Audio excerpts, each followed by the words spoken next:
Buenas tardes, mi nombre es Damaris Valdivia y estoy estudiando en la Universidad Nacional Autónoma de México en el campus de Iztacala. Es la modalidad a distancia. Y bueno, el día de hoy hablaremos un poco de la metodología de la investigación. En este caso, pues es un tema algo extenso, así es que vamos a comenzar. Primeramente, pues la primera pregunta yo creo que todos tenemos: ¿de dónde nace una idea de investigación? Bueno, pues esto es muy sencillo, ya que una idea de investigación surge de cualquier escenario, en cualquier contexto que nos encontremos.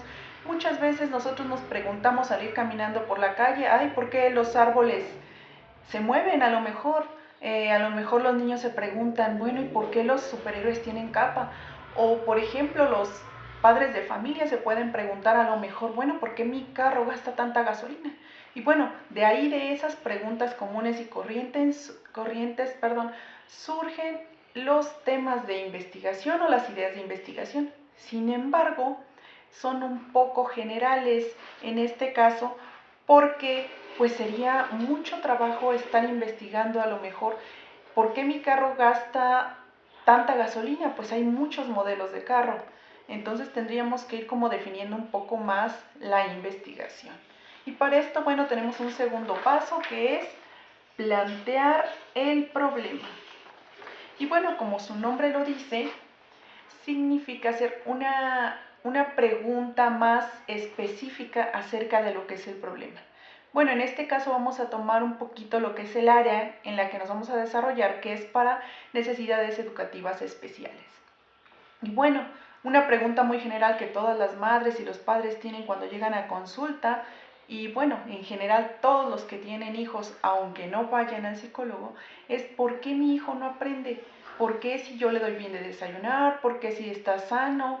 ¿Por qué si tiene todos los materiales? ¿Por qué mi hijo no aprende? Y bueno, es una buena pregunta, porque muchas veces, y más últimamente, se dice: es que tiene TDAH, es algo muy famoso ahorita, y si le dijeron o le diagnosticaron eso al hijo de mi vecina, yo también pienso que también mi hijo tiene eso. Y más cuando mi vecina viene y ve a mi hijo, dice: ay, seguramente también tu hijo está padeciendo lo mismo, cuando muchas veces no es cierto. Y es como cuando vamos a la tiendita de la esquina, por ejemplo, y nos dice la vecina: ay, fíjate que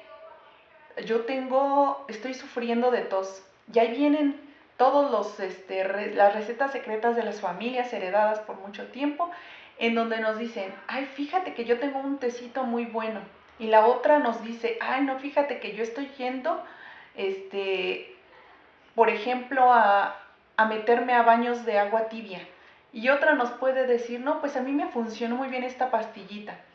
Y como no sabemos o no nos gusta investigar o preguntar, pues ahí vamos y nos tomamos el tecito, nos tomamos la pastillita, hacemos los tratamientos, y lo único que hacemos es tapar esta enfermedad.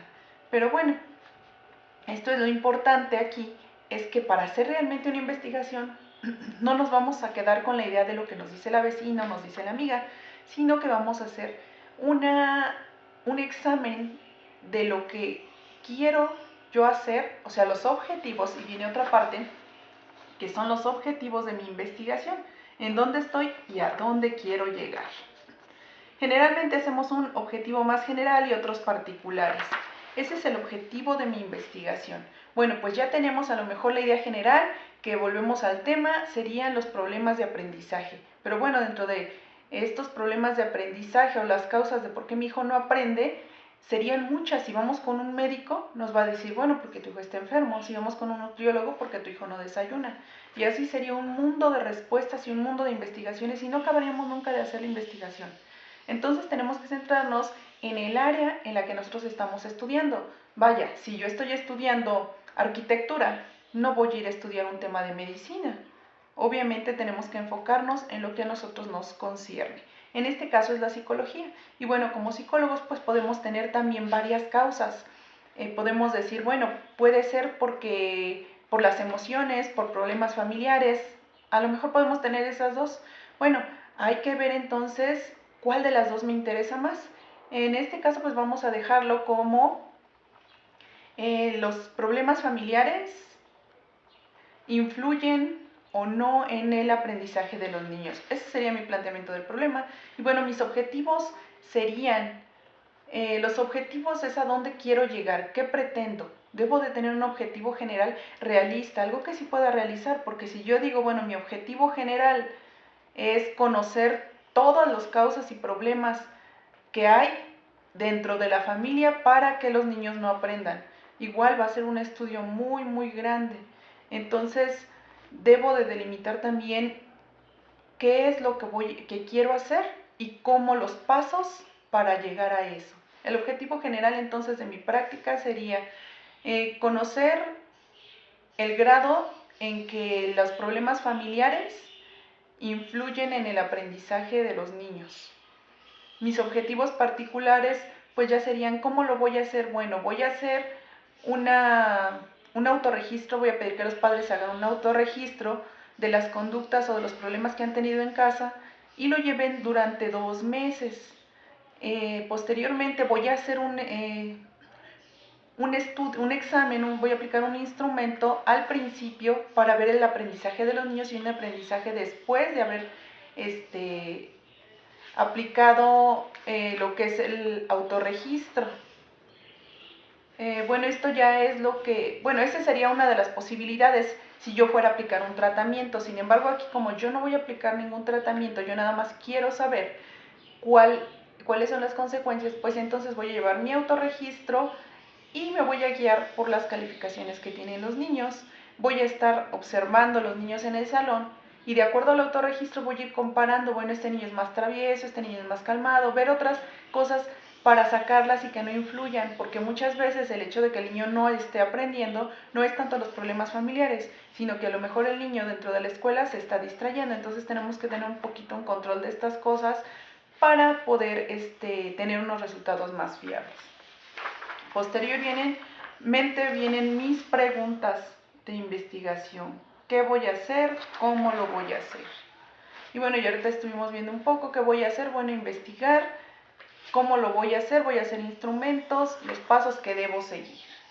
Ahora viene una parte, y yo creo que de las más importantes, que es la justificación de mi investigación. Muchas veces se nos ocurren muchos temas y no sabemos realmente por qué lo queremos estudiar. Hay temas que ya están muy estudiados, otros temas que no están nada estudiados y otros temas que están más o menos estudiados. Entonces yo me tengo que dar cuenta, si mi tema ya está muy estudiado, a lo mejor me pregunto ¿por qué los niños no aprenden cuando no desayunan? Obviamente de esto ya hay muchos estudios y pues sería a lo mejor en vano que yo me pusiera a estudiar cuando puedo entrar a la computadora o puedo revisar alguna literatura y ahí darme cuenta, de las investigaciones anteriores. Entonces debo de buscar, pues dentro de toda esta parte del planteamiento del problema, pues que no sea un estudio que ya esté muy revisado. Y bueno, entonces vamos a hacer nuestra justificación. La justificación es por qué creo que sea importante el hecho de investigar este tema. Para muchos o para algunos pueden decir, bueno, para mí es importante porque mi hijo no aprende. Para otros puede ser, bueno, para mí es importante porque el rezago educativo es muy grande. Entonces vamos dándole una justificación a nuestro tema. Aquí podemos decir que en México el rezago educativo es muy grande. Tenemos que buscar algunas cifras, por ejemplo en el INEGI, que es el censo general o de todo lo que se refiere a los aspectos de educación y salud, entre otros. Aquí puedo encontrar alguna información en general, porque todavía no llegamos a la parte de marco teórico. Sin embargo, me puede servir saber, para hacer mi justificación, que en México el rezago educativo es grande y que los niños a partir de la secundaria empiezan a desertar, y lo podemos ver en cualquier institución. Vemos que primarias hay muchas, secundarias hay menos, preparatorias mucho menos, y ya en la universidad, por ejemplo, entran muchos y se gradúan pocos. Entonces, bueno, puede ser que mi justificación vaya encaminada por ese rumbo debido al impacto que tiene la falta de aprendizaje en los niños, pues es obvio que no van a querer estudiar. Entonces, si yo veo la causa, posteriormente se puede desarrollar otro estudio en donde se vea la forma de corregir este problema.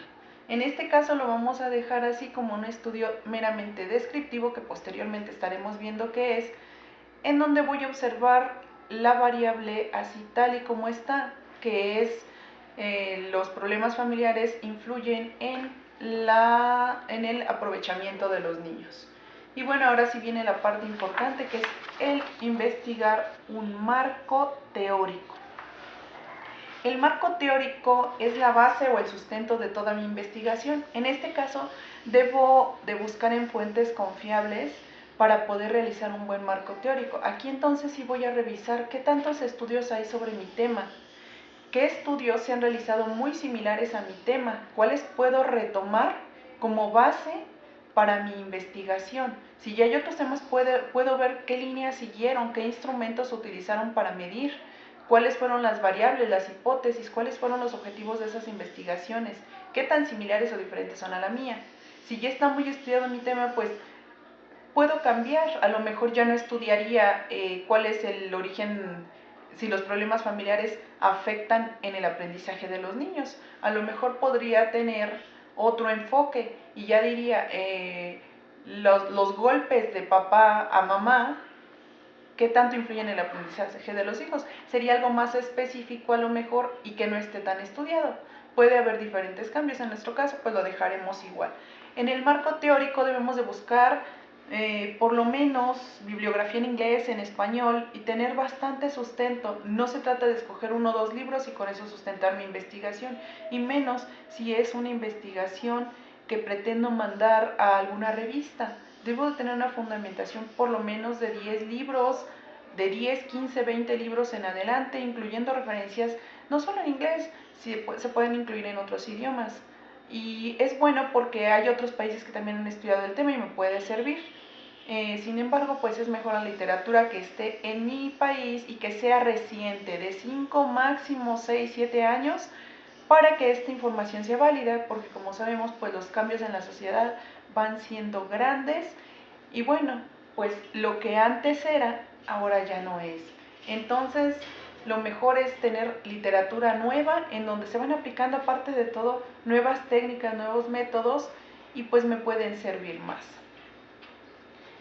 Lo primero que debemos de hacer es justamente revisar la literatura.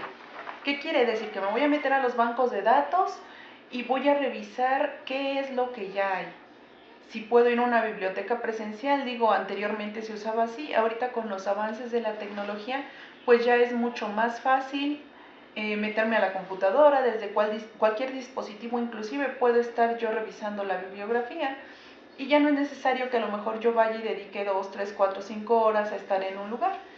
Sería lo más conveniente meter tanto literatura que está en el internet como literatura que está en libros. Sin embargo, pues no hay ningún problema. Ahora bien, lo importante es cómo es que se construye este marco teórico. Bueno, pues se va construyendo, como ya decíamos, revisando toda esta bibliografía primeramente, sacando resúmenes o extractos de estos libros, sean digitales, sean físicos, sean revistas, sean periódicos, inclusive muchas veces son gráficas o son estudios, como les mencionaba el del INEGI, en donde voy sacando la información más relevante con la bibliografía y también cuidando las citas textuales. Esto de las citas textuales, en el caso de la psicología, tenemos a la APA, que es la Asociación Americana de Psicología, quien nos dictamina las reglas o normas que debemos de seguir para hacer una correcta citación de las frases, de los autores o de lo que ellos dijeron o escribieron en otros libros. Para cada parte hay una forma de escribirlo y bueno, en general, si es una cita breve, la podemos escribir empezando por el año, por ejemplo, digamos. En este caso, el libro en el que nos estamos basando es en el de Metodología de la Investigación de Sampieri y a lo mejor por ahí yo me tomo una definición literal y entonces agarro, por ejemplo, que diga población es el conjunto total de elementos que componen un lugar, por ejemplo, En este caso, la población de aquí, de donde estamos, es todo el número de habitantes que componen el estado de Jalisco, por ejemplo. Esa sería mi población total. Y esa definición tal cual yo la tomé de este libro, entonces puedo citar y debo de citar el autor, que es Sampieri, el año en que se escribió el libro, en este caso pongamos que fue en 2004, y el título, y entonces ya pongo Sampieri 2004, dice que poblaciones, y ya escribo lo que es la población. Otra forma de citar es escribir la cita y al final poner el autor y el año. En otro caso, cuando es una cita más larga, se puede citar entre comillas, a doble espacio. Así vienen las diferentes normas. Tengo que tener cuidado de esto porque si no se puede tomar como plagio. Entonces, ya voy armando mi marco teórico de lo anterior a lo reciente, abordando, y es bien importante aquí, abordar el problema específicamente. Para eso es importante tener un índice o un preíndice en donde voy a ir poniendo cuál es mi tema general. En este caso mi tema es problemas de aprendizaje o bajo rendimiento escolar. Bajo rendimiento escolar, tengo que hacer un estudio de cuáles son los antecedentes que hay en México, en otros países. En México, posteriormente, qué es un problema de aprendizaje, tipos de problemas de aprendizaje, causas de los problemas de aprendizaje, entre las que debe de venir lo que yo estoy estudiando, que son los problemas familiares.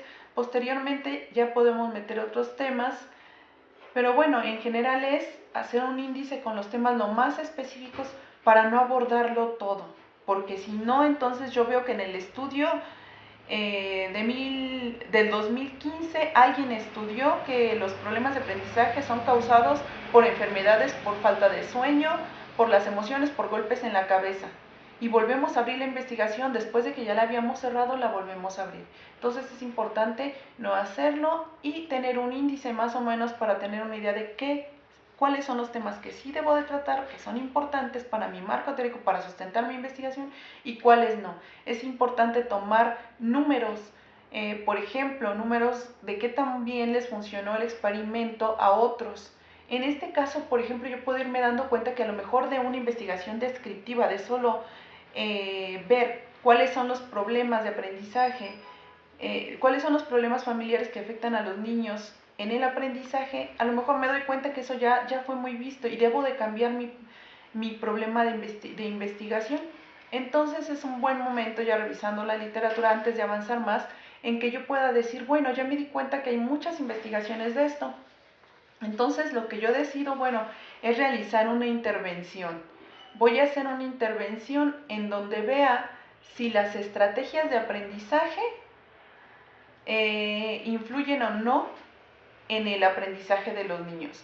¿Qué voy a hacer yo? Voy a investigar previamente, voy a hacer un examen, voy a investigar cuáles son las estrategias del maestro. En base a eso, voy a crear un taller de 2 horas de alguna estrategia de aprendizaje. En este caso, igual como las estrategias de aprendizaje son muy grandes, es muy grande el tema, entonces debo de enfocarme nuevamente cerrando el tema. Dentro de las estrategias de aprendizaje hay varios tipos. Uno de los tipos o de las estrategias pues tiene que ver con lo que es la resolución de problemas o la comprensión de lectura. Puedo agarrar uno, puedo agarrar otra línea. En este caso, bueno, yo puedo decir, bueno, a mí me interesa, a lo mejor si voy a estudiar a niños de tercer año, pues lo que es la comprensión de lectura. Entonces mi pregunta de investigación sigue siendo la misma, la idea de investigación es por qué los niños no aprenden, pero ahora yo voy a ver que no solo investigar por qué no aprenden, sino porque ya ese tema a lo mejor ya está muy visto y ya podemos encontrar en cualquier lugar en la literatura. Puedo encontrar que los niños no aprenden por lo que decíamos, por causas físicas, por causas biológicas, y pues los niños no están aprendiendo.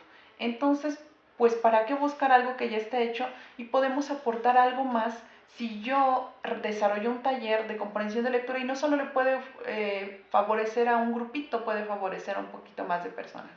Entonces, vámonos sobre el mismo tema. La pregunta, el planteamiento del problema sería, los niños que tienen una mejor comprensión de lectura aprenden mejor.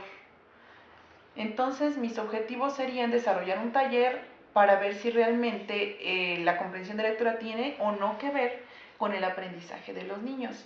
Mis objetivos serían, ese sería mi objetivo general. Los objetivos particulares, aplicar, desarrollar el taller, aplicar un pretest, un post-test y realizar una comparación para ver las diferencias. Para esto más adelante hay pruebas, hay diseños de investigación que yo tendría que seguir. Ahora sí viene el tipo de investigación que voy a realizar. Aquí podemos ver como a modo de ejemplo que puede ser cuadradita, circular, rectangular. Digo, por un ejemplo muy común, como veníamos diciendo desde el principio, bueno, en el ejemplo común de que los niños dicen, es que ¿por qué los superhéroes no tienen capa? O cosas así. En este caso, el tipo de experimento, así en una forma muy sencilla, es viéndolo. Si voy a escoger un experimento cuadrado, un experimento triangular, un experimento circular, hay diversos tipos y tienen diferentes funciones.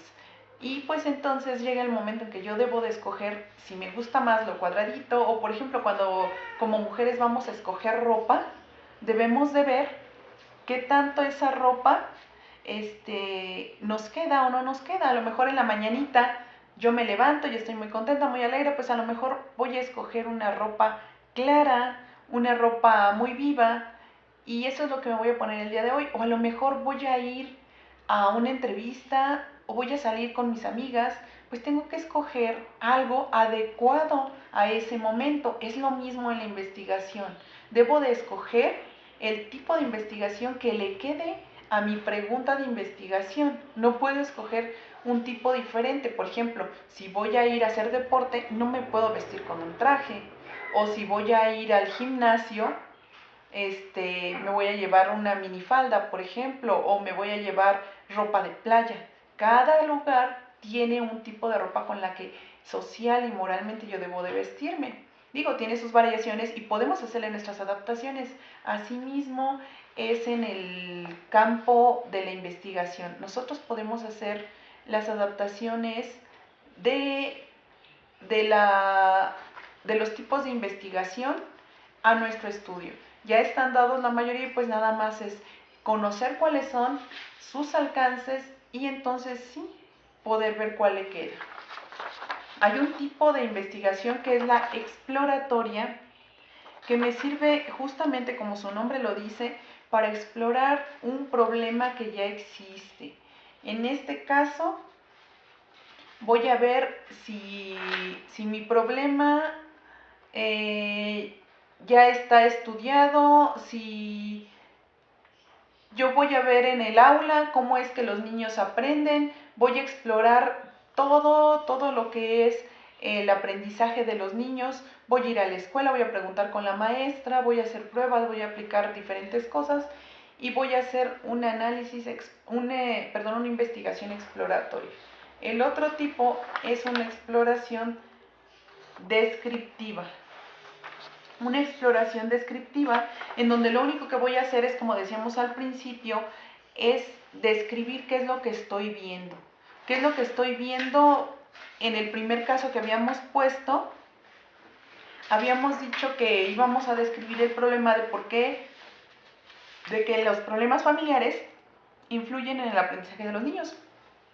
Era una investigación descriptiva porque simplemente íbamos a observar el fenómeno y íbamos a analizar qué era lo que pasaba o la relación que había entre los problemas familiares y el aprendizaje.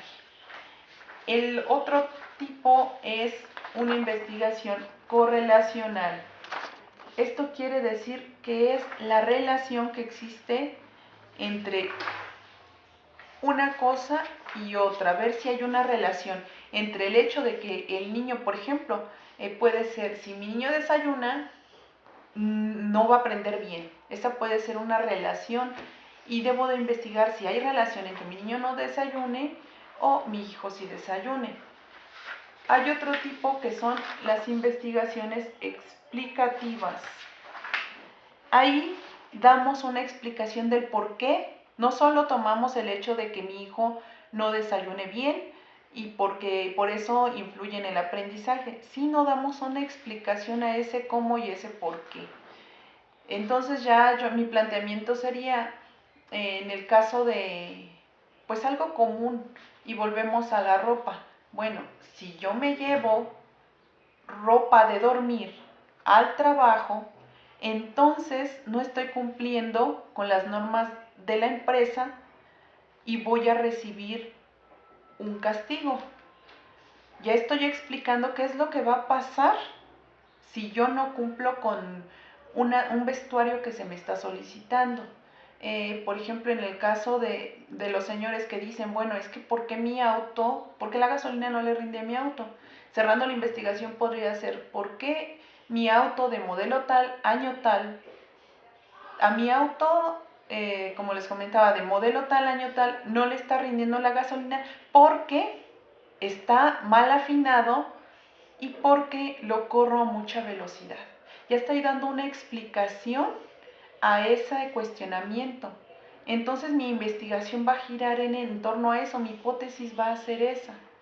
La hipótesis, que es lo que sigue justamente, una hipótesis es qué es lo que yo supongo que pasa o que puede responder a mi pregunta de investigación. En este caso del auto es ¿por qué mi auto gasta tanta gasolina? Mi hipótesis como hombre, yo puedo decir, bueno, si voy con alguna persona que sepa un poquito más del tema, y investigando un poquito ya investigué y todo eso, entonces mi hipótesis puede ser, si yo corro a más de ciertos kilómetros y no afino mi auto, entonces va a gastar más gasolina. Ya ahí tengo generada una hipótesis. Volviendo a nuestro tema, que es las estrategias de aprendizaje, la hipótesis sería, la comprensión de lectura afecta positivamente el aprendizaje de los niños. Ya tengo mi hipótesis. Ahora vamos a ver que una hipótesis está compuesta por variables, una variable dependiente y una variable independiente.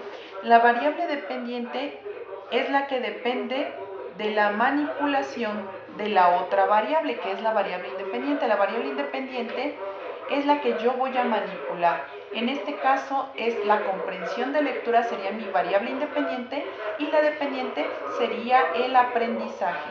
Si yo manipulo la comprensión de lectura, es decir, que yo me voy a enfocar en dar un taller a los niños de comprensión de lectura, entonces voy a poder ver los efectos que tienen. Podemos ver aquí que la variable independiente, como les mencionaba, son las estrategias de aprendizaje, en este caso la comprensión de lectura. Para esto pues tendría que aplicar una prueba anterior de comprensión de lectura para ver el nivel de comprensión de lectura que tienen los niños. Eso sí es bien importante. Más adelante veremos esta parte de los instrumentos. Ahora vamos a ver los tipos de hipótesis que yo puedo generar en una investigación. Puede ser una hipótesis, un tipo, dos tipos, o pueden ser varios los tipos que puedo usar de hipótesis.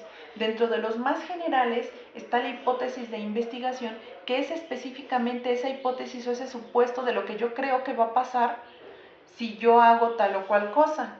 Puede ser correlacional, que es para relacionar dos variables, la de diferencia entre grupos, que por ejemplo puede tener, yo dentro de la misma investigación agarrar dos grupos de la misma escuela a lo mejor, eso ya lo definiremos un poco más adelante, y poner un grupo base y un grupo el grupo que voy a modificar se llama grupo control y el grupo de estudio. Entonces en mi grupo control ese no le voy a meter el pretest, voy a dejar que durante una semana o 15 días sigan estudiando igual y voy a aplicar un post-test. En el grupo en el que yo voy a llevar a cabo el experimento voy a aplicar el mismo pretest, pero luego voy a aplicar el taller y posteriormente voy a aplicar el retest. Esto quiere decir que voy a comparar al final los dos grupos, qué tanto hubo cambios en uno que no tuvo tratamiento y en el que sí hubo tratamiento.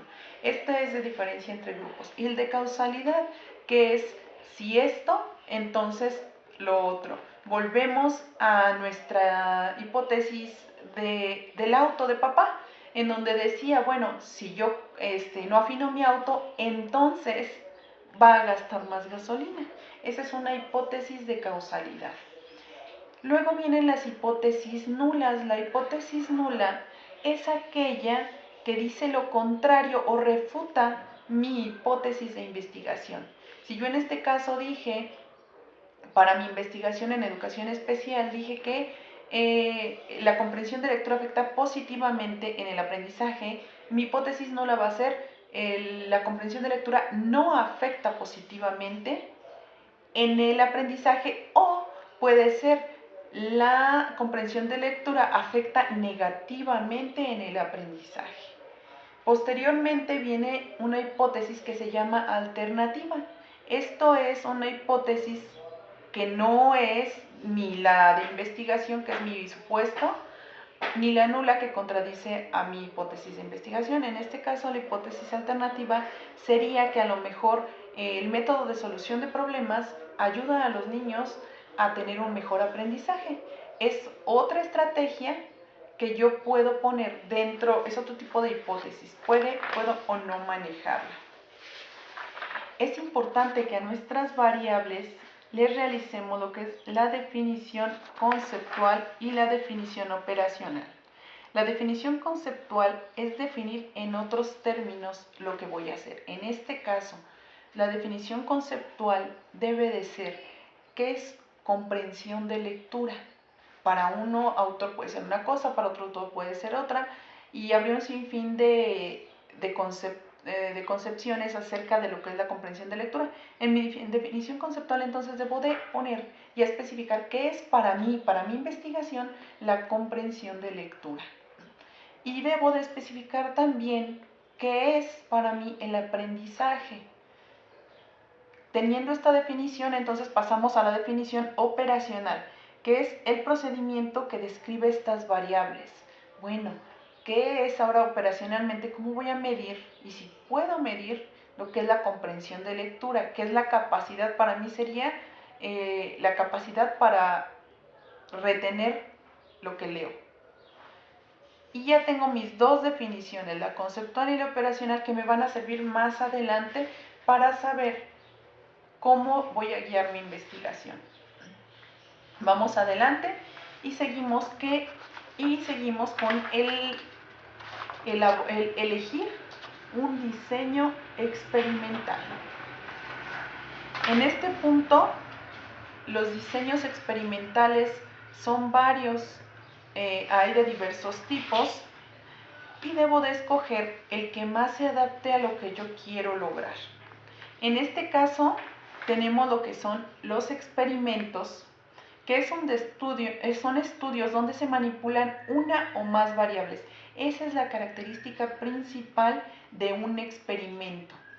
Estos se dividen en experimentos puros o verdaderos, en donde hay una manipulación intencional de las variables. Tiene un efecto esa manipulación, debe de tener una validez interna y siempre debe de haber una causa y un efecto. Esas son tres características que debo de considerar para que mi experimento sea un experimento puro. En este caso, por ejemplo, puedo yo decir, en el caso del carro, regresando al carro de papá, puedo decir, bueno, un experimento puro en ese caso sería, si yo controlo la velocidad de mi auto, voy a ir midiendo la velocidad del auto, hay una causa y el efecto es que voy a consumir menos gasolina. Estoy manipulando intencionalmente la velocidad de mi carro. Obviamente aquí faltaría una parte que es la validez interna, pero en este caso, bueno, es un ejemplo muy general y sería, para que se entienda un poquito lo que es un experimento puro. Sin embargo, ya en un experimento o una investigación tendría que ver si es válida mi relación de causalidad. Otro tipo de experimentos son los preexperimentos. Estos tienen la misma manipulación de una o más variables, pero tienen un grado de control mínimo. No es como en el otro, que debe de tener una validez, que quiere decir que se mida realmente lo que se debe de medir. En el caso del cuasi experimento, que es el otro tipo de experimento, no hay una asignación al azar. En este caso, los grupos ya estaban formados. En los anteriores, que es experimentos, que es el puro, el experimento, en este caso hago una asignación de grupos, que en este caso vamos a ver más adelante, al azar. Esto quiere decir que voy a meter en alguna tómbola o voy a numerar y voy a escoger números. Le voy a pedir a alguien que diga números y esos números van a ser mi población o mi muestra.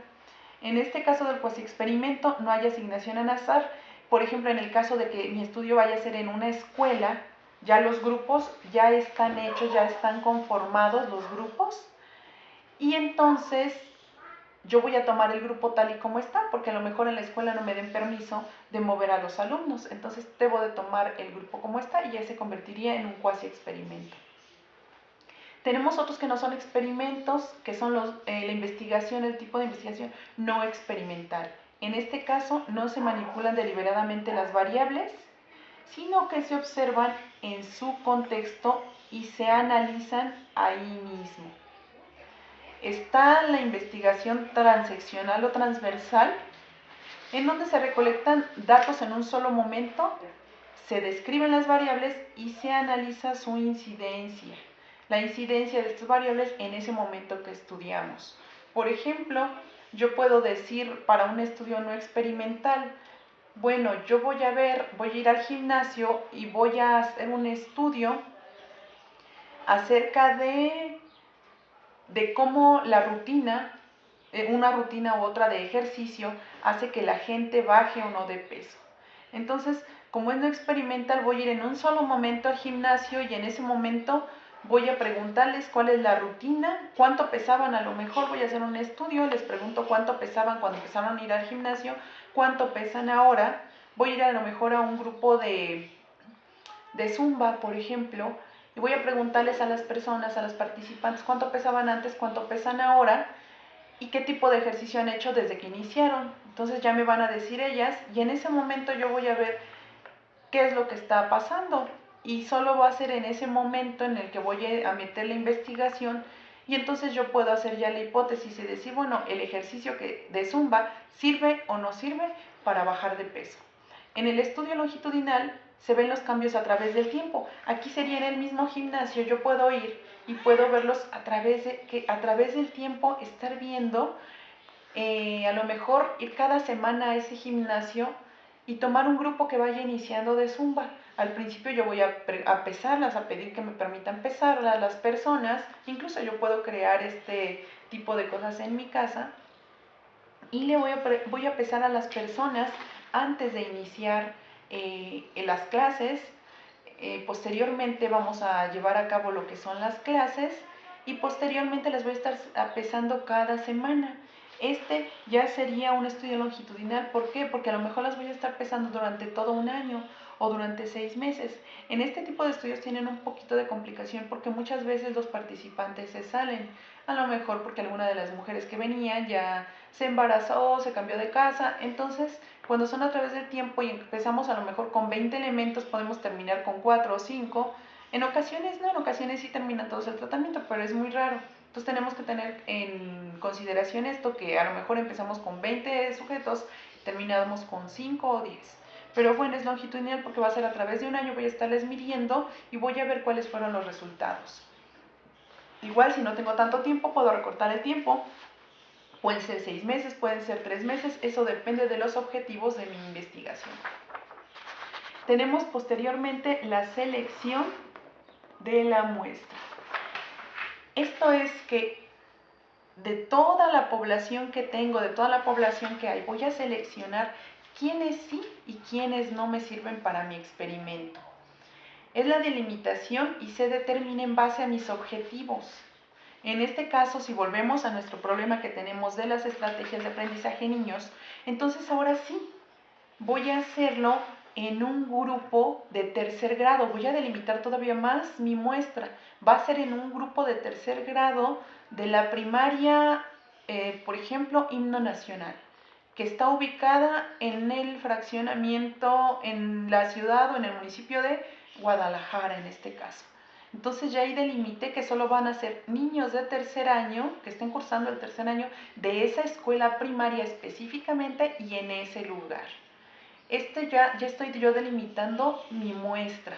¿Por qué? Porque si no sería un estudio igual muy extenso. Si yo solo me pongo a investigar si la comprensión de lectura afecta o no a los niños, pues el niño está definido desde un niño de 0 años, desde que nace es un niño, hasta que cumple los 10, 12 años que se convierte en adolescente. Entonces sería una población amplísima. Lo puedo cerrar más y decir a los niños de primaria. No, pues son muchísimas primarias tan solo en México.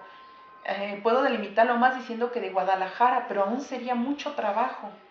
Y pues a lo mejor no es viable para mí. Puede que para algunos investigadores digan, no, para mí sí es viable, bueno, pues se realiza. Sin embargo, para mí en este momento no es viable, entonces tengo que irme a una escuela específica. Dentro del municipio de Guadalajara, entonces escojo una colonia y a su vez dentro de la colonia puede que haya 2 o 3 escuelas, escojo una sola escuela y un solo grupo de esa escuela. Salvo que mi estudio sea de comparación de grupos, puedo escoger 2 grupos. Voy con la dirección y le pido un grupo y ya se me asigna. Entonces ya mi estudio, como habíamos visto, sería un cuasi experimento porque estoy realizándolo con grupos intactos.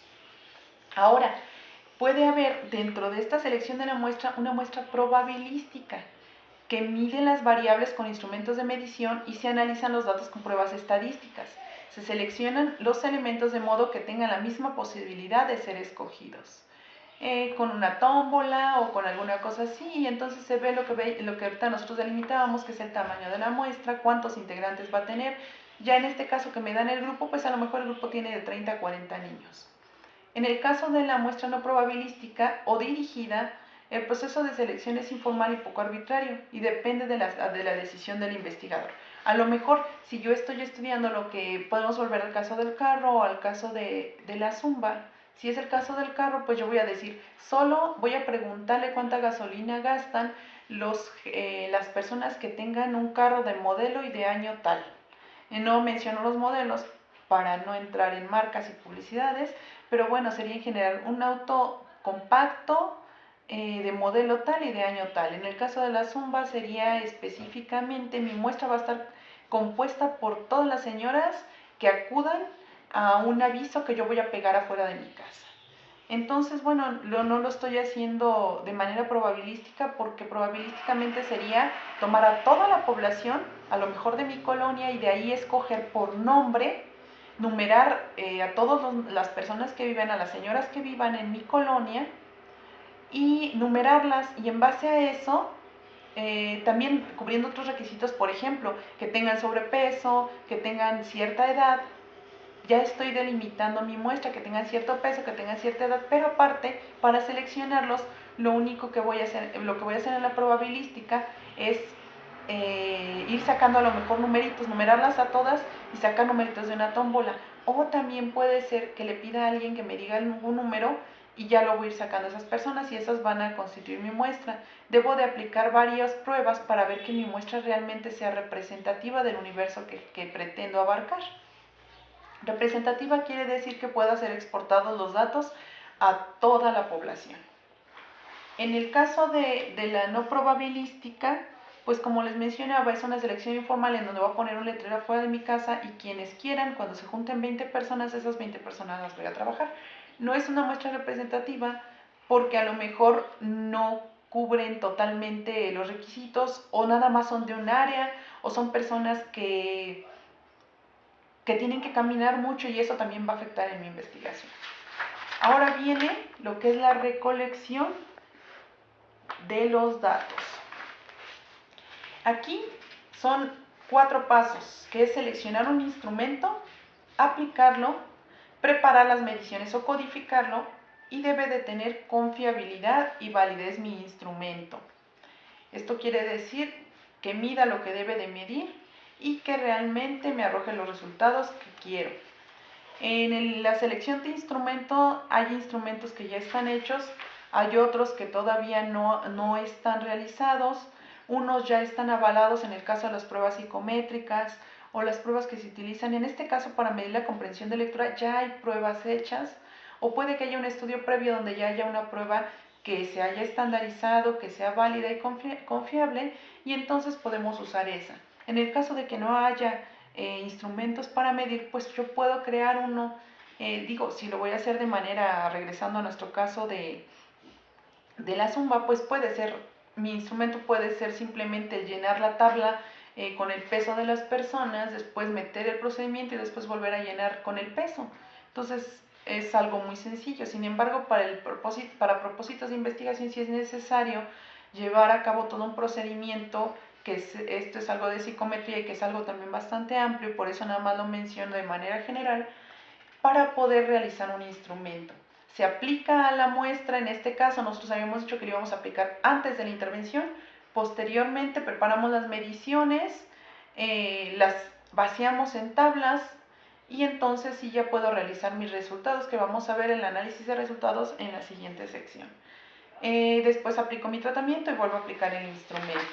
Debe de ir acorde a mis objetivos de investigación, si es un experimento, si es un cuasi experimento o si no es un no experimento, son diferentes tipos de instrumentos los que puedo usar.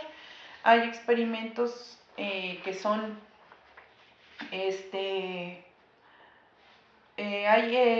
instrumentos que están realmente validados y pueden ser, por ejemplo, todo esto de las pruebas, digamos un Bender, un Copitz, figura humana, que ya están estandarizados, y hay otros como la observación, que son no estandarizados. Estos no estandarizados como la observación in situ, la entrevista, cuestionarios, encuestas, que muchas veces no están estandarizados porque yo los puedo realizar y los meto dentro de mi investigación. Sin embargo, es tener un soporte fijo con los sí estandarizados. Y viene ahora otra parte crucial, que realmente es la que me interesa después de generar todo. Digo, no es que ninguna parte, que las otras partes no sean importantes, porque a fin de cuentas todas las partes son importantes para llevar a cabo un buen experimento. Viene el análisis de datos, en donde se aplica la estadística descriptiva. En este caso, vamos a realizar una distribución de frecuencias o polígono de frecuencias. Aquí podemos ver lo que son las gráficas, en donde de manera más sencilla podemos demostrar nuestros resultados. Ya aplicamos, vamos a hacer de cuenta que ya pasó mi experimento, apliqué el preexperimento, el pretest, apliqué mi instrumento de evaluación, fue un instrumento de comprensión de lectura, tomé en cuenta las actas de calificaciones de los alumnos y apliqué un cuestionario. Bueno, pues con esos dos yo creo que sería suficiente en este caso.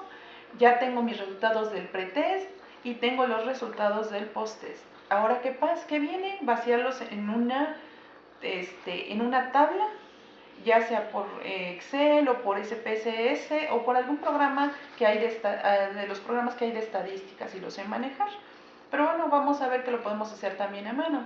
Entonces, vámonos con que lo vamos a vaciar en Excel, hago mi tabla y ya presento mis tablas.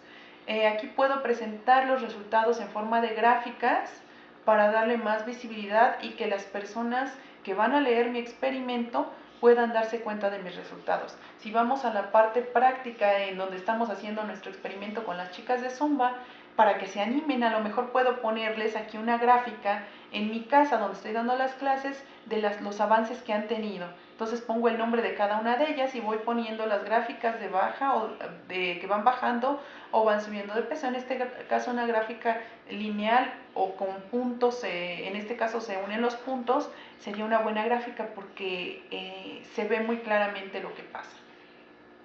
Luego viene que tenemos que aplicar medidas de tendencia central. En este caso es la moda, la mediana y la media aritmética. La moda es el valor más repetido que encontré. En este caso, en las calificaciones de los niños, a lo mejor la calificación al principio más repetida fue el 7 o el 8. En la mediana es el número de en medio. Esto quiere decir que agrupo todos mis 40 datos de mis 40 alumnos de calificaciones en español exactamente, o aplicando mi cuestionario de comprensión de lectura. A lo mejor yo califiqué del 0 al 10 y la mayoría de los alumnos obtuvieron 8. Bueno, esa sería mi moda, mi mediana, acomodando los datos desde el que sacó 6, 7, 8, 9, 10, y a lo mejor el número que quede exactamente, que sería el número 20, es mi dato que voy a tomar como mediana. Puede que coincida con el 8 o puede que a lo mejor sea un 9. En la media aritmética o promedio es sumar todos los valores, todos los 6, 7, 8 y 9 que hay, y entonces los voy a dividir entre el número total. Esto quiere decir que voy a dividir todos mis 40 datos entre este número, que es el 40, y así saco mi media aritmética. Posteriormente tengo que sacar mis medidas de variabilidad. que es la dispersión de los datos en una escala de medición. ¿Qué tanto están variando mis datos de la media aritmética? Aquí encontramos lo que es la desviación estándar, que es el promedio de desviación de puntos con respecto a la media. Esto quiere decir que mi desviación estándar es que tanto se alejan de la media los datos. Va a haber un punto en medio y de ahí qué tanto van hacia la derecha, qué tanto tienden hacia la izquierda. Si a la derecha, en este caso del aprendizaje, puede ser a la derecha los valores negativos o menos aprendizaje y hacia la izquierda mayor aprendizaje, pues qué tanto vamos hacia un lado o hacia otro. La varianza es la desviación estándar elevada al cuadrado. El rango recorrido es ¿cuál es la dispersión de mis datos? En este caso a lo mejor el valor menor fue 6 y el valor mayor obviamente es 10. Entonces, entre 10 y 6 o entre 10 y 4 o 3 de calificación que hayan sacado, ese es mi rango de dispersión de datos. Aquí se saca restándole al mayor número, que es el 10, el menor número, que puede ser 4 o 5, en este caso nos quedaría 5. Si tenemos 5 como menor dato, el rango sería de 5. Y por último tenemos la puntuación Z, es el grado que un valor se aleja de la media. Tenemos dentro de esto también que hay análisis paramétricos, en donde encontramos, por ejemplo, la desviación, la distribución normal, el nivel que es el tipo de distribuciones que hay. Puede ser normal, una distribución normal, el nivel que está esta distribución de los datos, que puede ser de intervalo o de razón. El nivel de intervalo es donde aplicamos entre cada dato que tenemos hay un intervalo específico entre cada uno y otro. Por ejemplo, entre las calificaciones entre 10 y 9 hay un punto.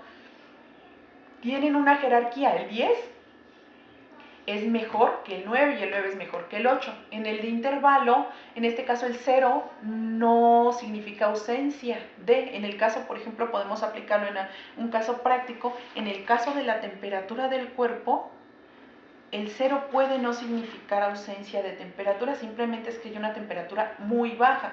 En el caso de las calificaciones sería una escala de razón, porque la escala de razón, el 0 sí es absoluto, el 0 significa que el niño no sabe nada.